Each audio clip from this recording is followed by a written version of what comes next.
किसी लड़के के साथ देखा है।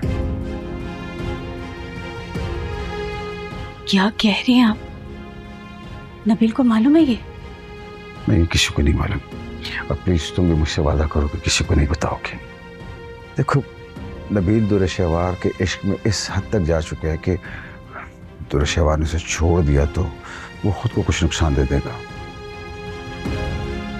मैं चाहता हूं कि दुर्शहवार खुद उसे बताए और खुद उसे छोड़ के जाए।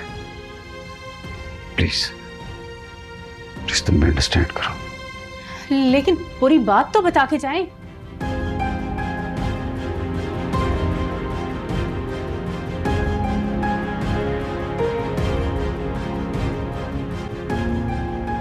इकलौते बेटे को माँ बाप से जुदा करके तुम्हारे कलेजे में ठंडक पड़ गई?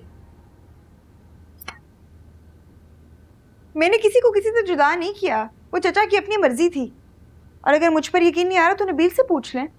आपको वैसे भी मुझसे ज्यादा दूसरों की बातों पर यकीन आता है। तो कह देती कि मैंने अलग नहीं रहना, सबके साथ रहना है। मैंने सबके साथ ही तो नहीं रहना। क्यों ये बात सबको समझ नहीं आ रही? इस बात का क्या मतलब है? आखिर तुम कहना क्या चाहती हो? मुझे तलाक चाहिए। आइंदा तलाक का लफ्ज अगर मुंह से निकाला तो मुझसे बुरा कोई नहीं होगा, समझी तुम? क्या हुआ? माफ कर दो मुझे, दफा हो जाओ यहाँ से। पागल हो गई हूं मैं।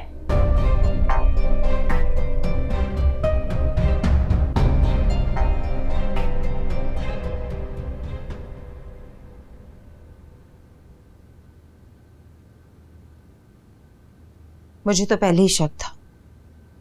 1-2 महीने से उसके मिजाज ही बदले हुए थे। तुमने मुझे बताया क्यों नहीं? क्या बताती आपको? बिना सबूत के किसी पर इल्जाम लगाना मुनासिब बात नहीं है। और अगर पता चल भी जाता तो क्या बिगाड़ लेते उसका? आप जानती तो हैं कितनी जिद्दी है वो। पहले की बात और थी, लेकिन अब ताहिरा तो हमें कहीं मुंह दिखाने के काबिल नहीं छोड़ेगी। बस दुआ करो कि ये सब हमारा वहम हो।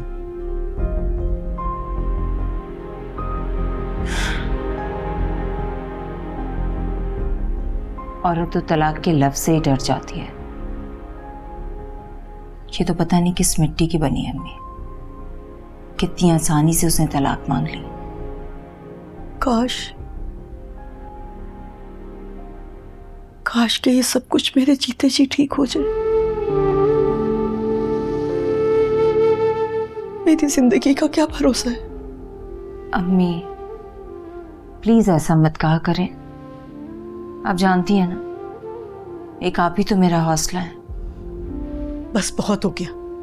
अब अगर इसने अपनी हरकतें ठीक ना की तो मैं इससे हर किस्म का ताल्लुक खत्म कर दूंगी। ना उसकी शक्ल देखूंगी, ना अपनी शक्ल दिखाऊंगी।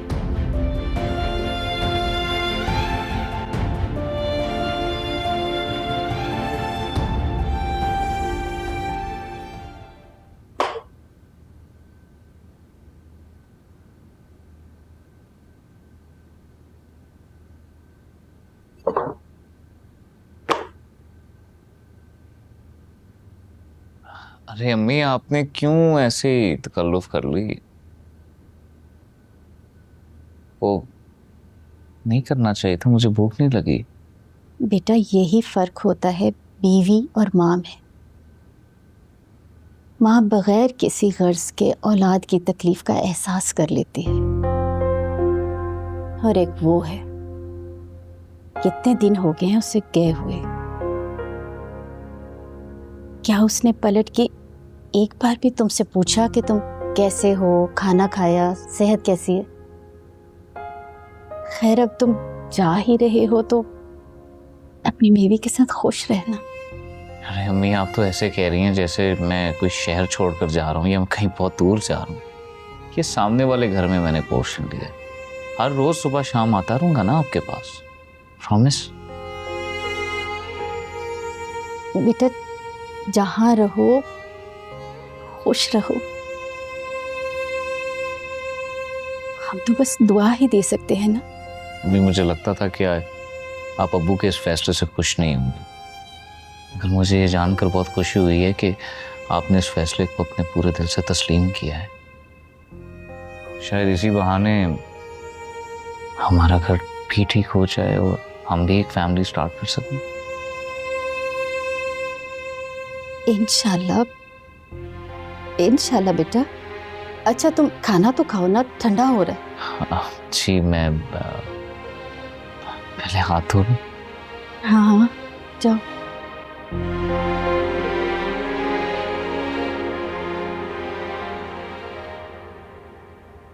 बेटे आज नहीं तो कल लौट के तुम्हें इसी घर वापस आना है।